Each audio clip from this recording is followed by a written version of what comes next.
From across the country to here at home, there is no denying the racial tensions between law enforcement and some communities. And Team 10 is taking a deeper look at the issues surrounding race and bias and what's being done to improve relationships. Investigator Melissa Masiha is here now, and law enforcement says that it starts with their training early in their careers. Yes, it does start early on. Kim starts an academy learning about diversity and bias with continual training throughout the years. The question is it enough, and does it carry over to patrolling the streets? That answer depends on who you ask.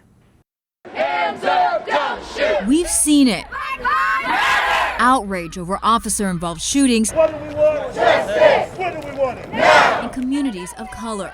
San Diego County is not immune to it either. Alfred! Alarm go! Alfred! Alarm go! Opinions vary about officers and relationships with those they serve. You show respect, they give it back. It can have a good impact on someone, or it can have a bad impact on someone. Student Jaden Osawa has had positive experiences with police. His cousin is an officer, but he says people's past can shape their present thoughts. Family-wise, or, sometimes historical-wise, people don't connect with police. Bishop Cornelius Bowser grew up in a gang.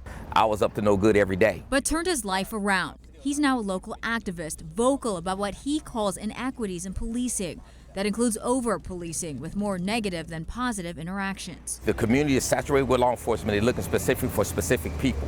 So when a black person is just by being black, and young, that makes me a criminal. That makes me a threat. He feels there's not enough community policing, defined as the use of partnerships and problem-solving techniques to proactively address concerns. The culture has to be changed, and the way they come in our community and police our community, they have to build those relationships, and they have to be here long enough, right? The district attorney's office analyzed officer-involved shootings over the past 25 years. White officers make up more than 70% of those involved in these shootings. When it comes to the race of those on the other end of the police gun, nearly 40% are white, 36% are Hispanic, and 17% are black.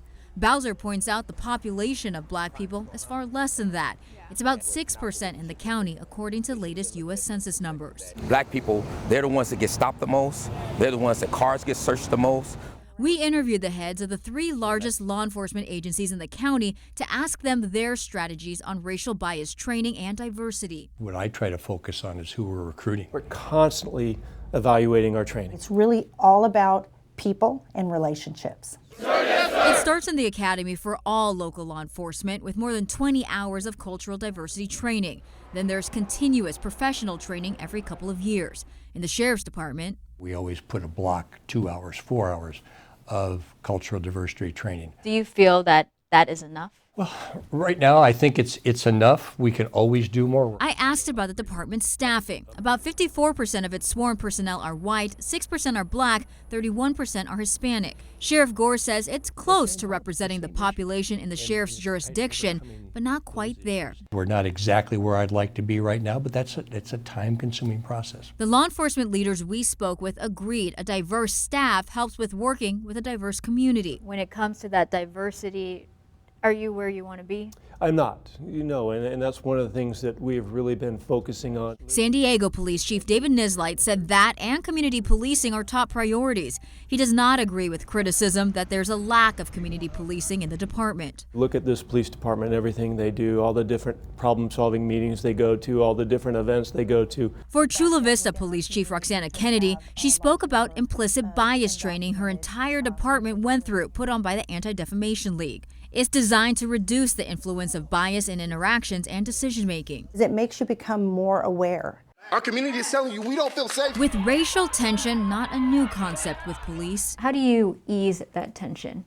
By being involved, by coming to the table and having conversations. If we're working against each other, it's going to be much more difficult. Whether or not that racial tension has gotten better or worse. I ask them to look at individual cases, not judge every deputy sheriff and San Diego police officer by what they see on the news from all over the country. This is a people-person type of business. It's your ability to talk to folks. It's about your ability to interact with folks.